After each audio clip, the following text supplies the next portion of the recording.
Ọranaeze ekenekwa ụmụ unu asị m unu ụtụtụ ọma nke onye chi nyazelu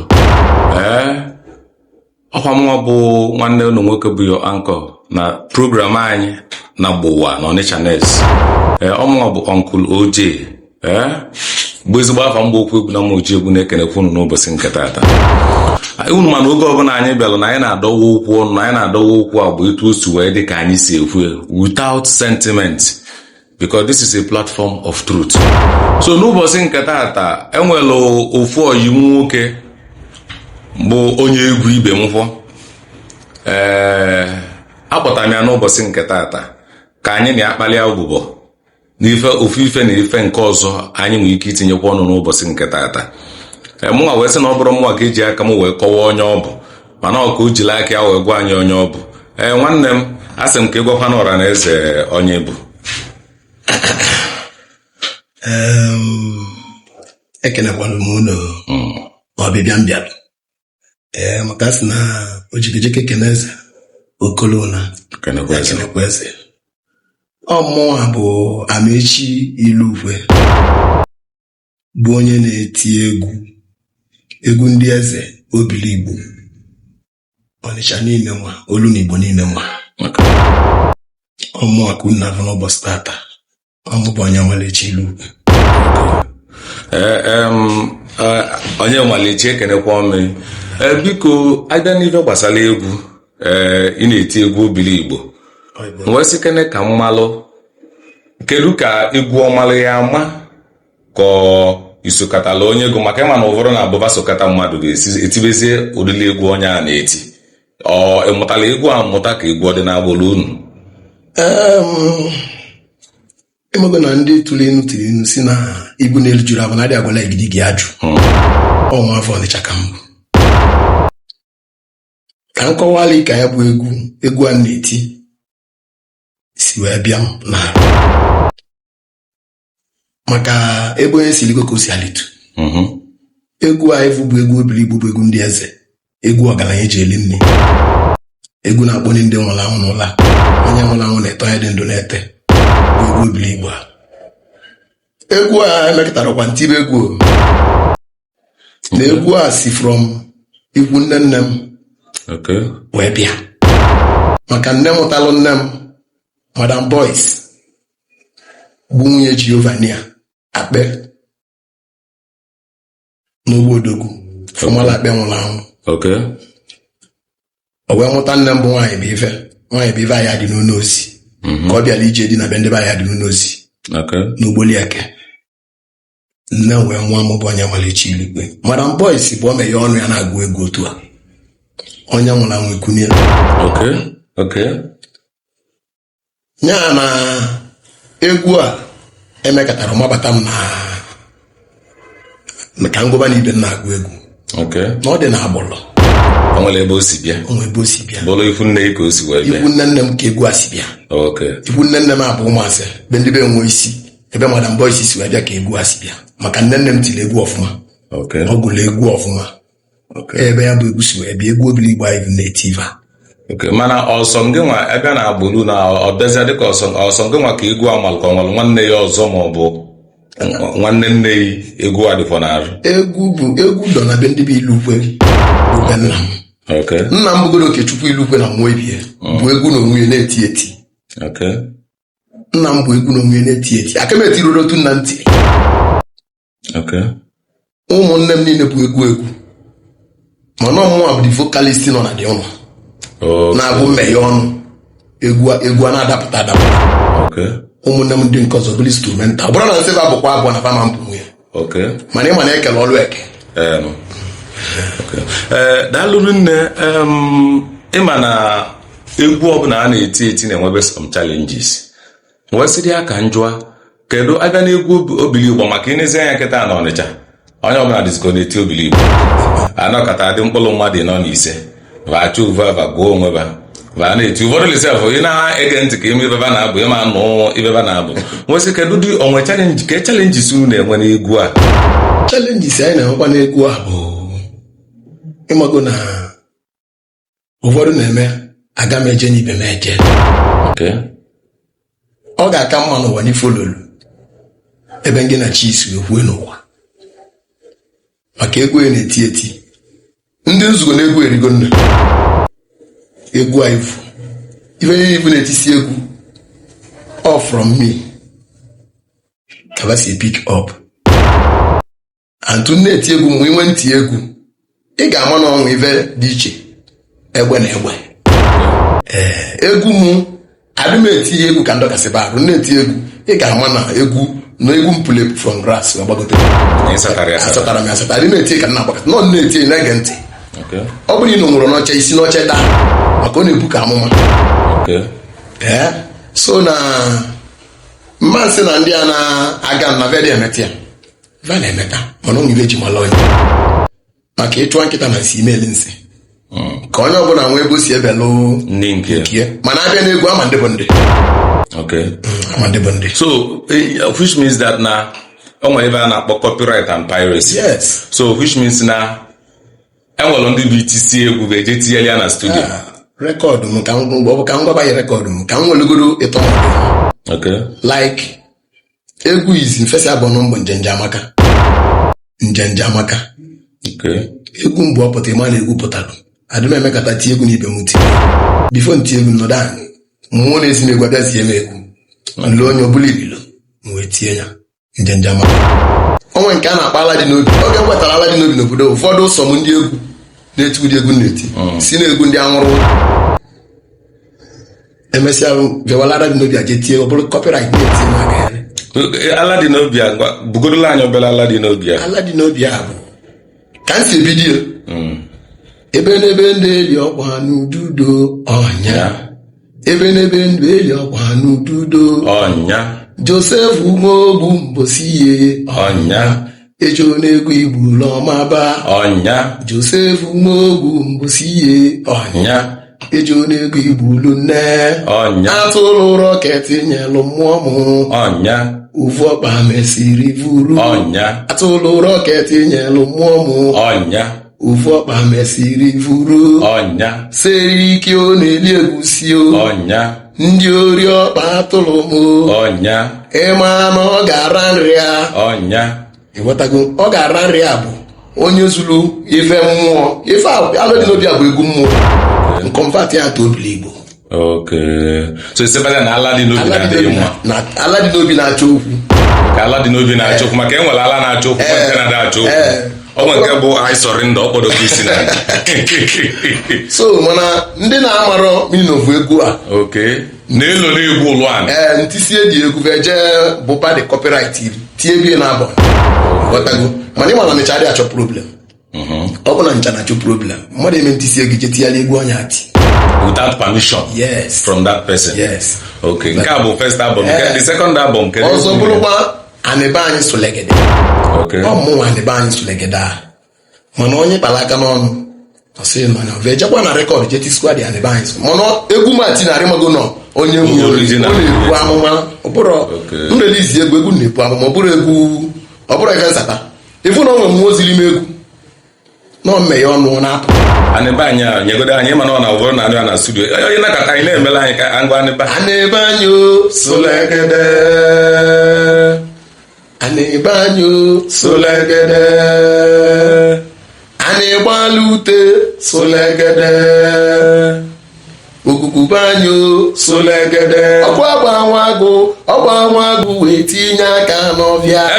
o tinye aka na nwata dibịa wee buru ọbara tule ewo ọbara tule egwu ayama egwu ọbara tule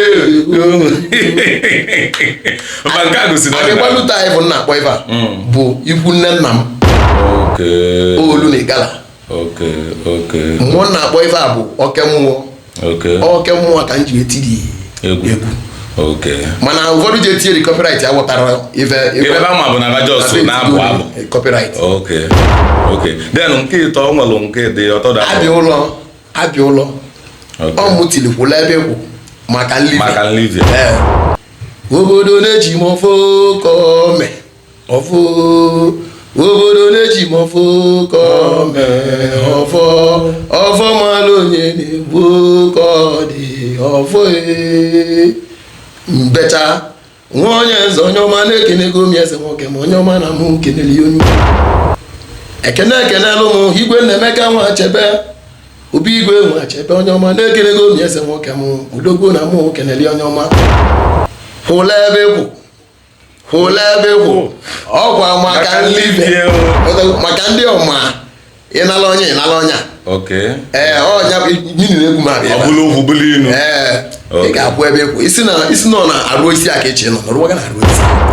ọ bụla ị chọrọ ka ị ghara ị na-eli ebe a ọ na-egbu nwoke so ife na akọwa kịta bụ like ịma na Ọnịcha na-eme ife nwanne mmadụ nwere ike tisi egwu itinye ya in another version but at least ọ na-adị na mma iti egwu mmadụ acknowledge the person ọ bụrụgodu n'egwu a eweta ife na-ekwu ikenekwa ọnya maka onwe ka ị ga-esi wee kene mmadụ na egwu ya ọ bụ na ọ chọbụ iwe obutue so mana onye magodu na ndị be anyị bịazi ebe a na-eme na ọ nwere ebe onye a ga-eme mana nsogbu adịrọ ịmago na ife niile a biznes ọbụla mmadụ na-enwe nsogbu na-abịa na ya mana this leads me to another thing o nwere ịmago na ọ na-abụ ndị be anyị si na nwata bulu agwụ obulu ibe on easy lies the head that wear the crown so o nwere oge anyị nụrụ asị na ibe nwa jikwa wee mee ọkwa akụkọ na erepụrụ mmadụ erepụrụ ya maka na obere ife ka eji akpụta afa mmadụ ọ na-abụ anọkata somebody dị popular etu a anọkata achọ ofu akụkọ ndị bloggers ebulie na-agagharị all in the name ụfọdụ na-eme ka fabalụ views ụfọdụ na-eme ka fabalụ likes ụfọdụ na-eme ka fabalụ shares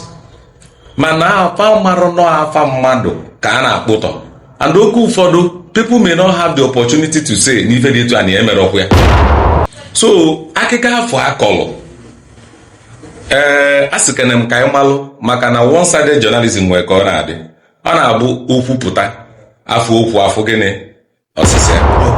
mmadụ ama ekpesi ikpe anya conclude n'ọnụ ofu onye ife a na-ekwu na imere amani ya emere ya ibe dị n'ime bụ na okwu ya malụ mma ife o ji ma mma bụ na ọ na-aka mma ka ikuku kene ka afọ ike ọkụkụ ha ka nwoke mara ebe otu o si akwụrụ n'ife ọbụla ọ na-eme maka ụsọ ka asụbara sọta ebe ị na-anya ife jụrụ nkịta otu iyi si kilie mụbụ onye nwalechi ilugwe efigo ka mbụ popular men ife mụbụ amechi ilugwe bụ onye na-asa afụ public onye na-ekili ekili adakwana nwa ikpo ntụ na-arụ ya maka iwere aka ikpo onwe ya ntụ ya bụ igbogo onwe ya ntụ forever ị na-anya na ife jụrụ nkịta ya bụ okwu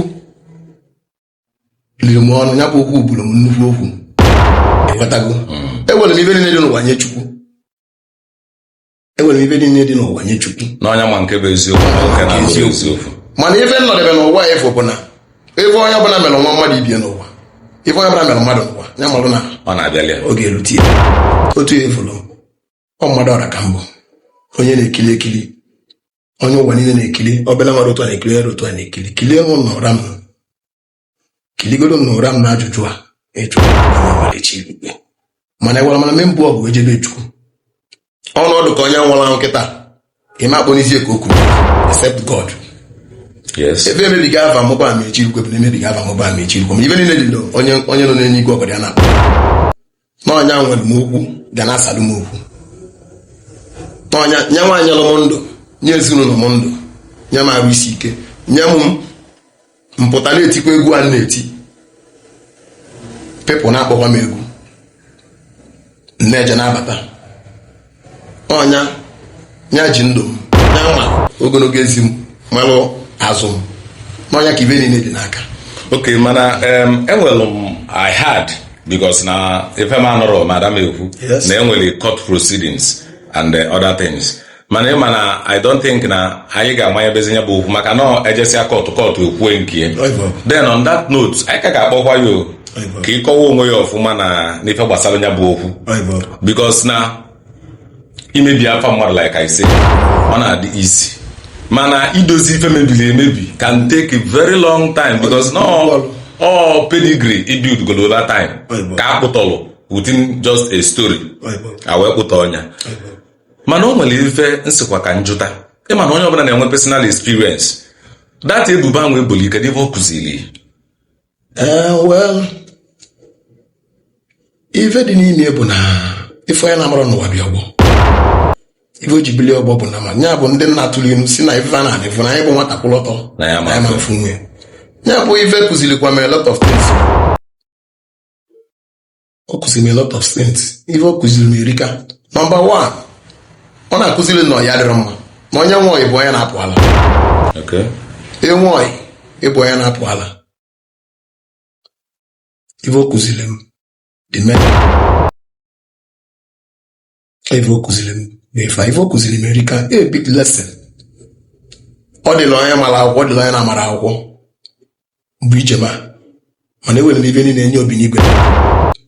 Onye amelụ m ndị ndụ wee bịa n'ọfisi taa wee nọdụ anyị wee na-ekwu okwu. Ewere m ngwongwo niile anyị n'aka si ọnanya nwere ya nwa. Okay, mana at a point oge because at a point we learn that ịma na abụ ife nwere ka oge esi wee dị mmadụ enyegoro efe for peace to reign. Maka amasị na imere ibe dị etu anyị pụtakwa na-aga ndị mmadụ ga-asị na onye nwere conscience of so. At the point I learned anọrọkwa m ebe ome maka nọ nke nna ebe ome ka m wee kwu. Ọ dịka etiwalụ na enwelụ ndị tiwalụ egwu wee na-eti onwelụ ife dị etu afọ melụ ndị gị na fa na-eti ka egwu break away from egwu tibe nke fa egwu na-eti otu nsi wee malụ with my age chinsi wee kụziele m egwu m ka ife mere onye tinyela aka bụla egwu sọsịa ma ebumnobi o ji bụla egwu sọsịa ma ebumnobi mụ na ya kọrọ na mụ na ya nụrụ ọgụ itinye aka bụla egwu ọsọsọ ịmazi ebumnobi bụ iji bụla egwu. Otu nsi mala esi eme n'ụwa bụ na onye nojue n'aka mmadụ ọbịa setụlụ anya ngwa onye dị pesin ọfọ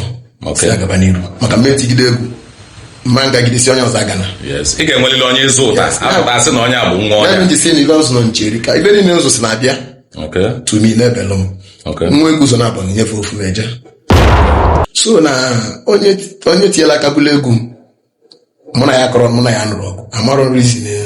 o ji bụlụ egwu. So mụnwa mbata pikie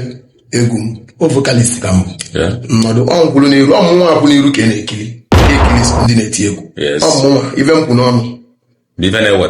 brọtụ ụmụaka solo m tibe egwu ngabakwa n'iru nọ talent chinyelụ mbefe. Mana biko onye mana oge ahụ a na-ekwu oge ị na-anọrọ around ọ dịka ego etiwalụ onwelu ndị so ndị a mesị na chitakwa back to you ka entirely new people ka irezi again. Ndị pụlụ nna chetakwa na ga-achụ mmadụ achụ. Onye na-cheta nwere ofu onye na-ekili kwa anyị na-agakwa. Ndị be anyị unu anụgo ife ọyị anyị nwoke bụ Amaechi Ilukwekwu n'ụbọchị nke tata. O nwere ndị tili unu si na ekwelụ mmadụ nkwa akọtụma ọkpụba mmadụ na-ebunye eyinye akwa nọ mmadụ ka ọ ga-elezi gbọọ. Onye tikwa egwu si na uche mmadụ amaka na omume dị n'iche n'iche omume mmadụ amaka nyoche mmadụ ọfụma tupu isi na ọ dị njọ uche mmadụ erika omume dị n'iche n'iche. Ife anyị na-ekwukwu ọnụ n'ụbọchị nke tata bụ tupu imeghe ọnụ jekọtọ mmadụ maọbụ tupu imeghe ọnụ je slander the name of anybody or anywhere nwekwa information in case akpọghị si na ife dị etu ekwu m ga defend nwukwe because ọgwụgwọ nke onye mmadụ bịalụ gwa m nwanne onye akpọ m na fonu si m ife dị etu si nkwanya kpọkene na ọnya ka anyị kwuo onye face to face. She declined. Ịghọtago gosi na ife a bụ okwu asịrị. Ụfọdụ ejego okwu ebe a na-amarọ banye n'okwu na ụka na ya. Ụfọdụ kwuru ibe na amara olie isi ba. Ụfọdụ nọ na ngata atọ bụrụ because of ibe na amara ọba jekọ. Ibe niile bụ anyị na-ekwu okwu onye na-ekwu nya malụ ka o si ekwu. Ekwusịrị ọkwa nwelụ na onye ọbụla nwere uche nke amara mụ na aghọta bifo isi na mmadụ mere ife dị etu a ikwukwo ya na gị na onye adịrọ na mma ma ọ bụ na ka isolukunu wee kwatuo onye dị etu a ka onye dị etu a wee leba maka na bọọlụ ọbụla mmadụ tụrụ na arụ aja na anachi Italia. Ibe anyị na-ekwu n'ụbọchị nke tata bụ unu anụgo his own side of the story. Anyị ga-abịa, we will still go deep into this story. Kama na ebe anyị na-ekwu na ya bụ n'ọka ụbọchị gbagotekwue, o nwezi ife ọ ga-agwa anyị melụrụ na nke ebola ebo, because ọ bụrụ na obodo ndị ọcha ka m na-abụkwanụ na a na-asị na nwoke na-ebe nwunye. Do you understand? Mmadụ nwere ike gịnị anọdụ onye ahụ afọ ji anything bulie na-akpaghalị nke nwa na-ebo mmadụ ebubo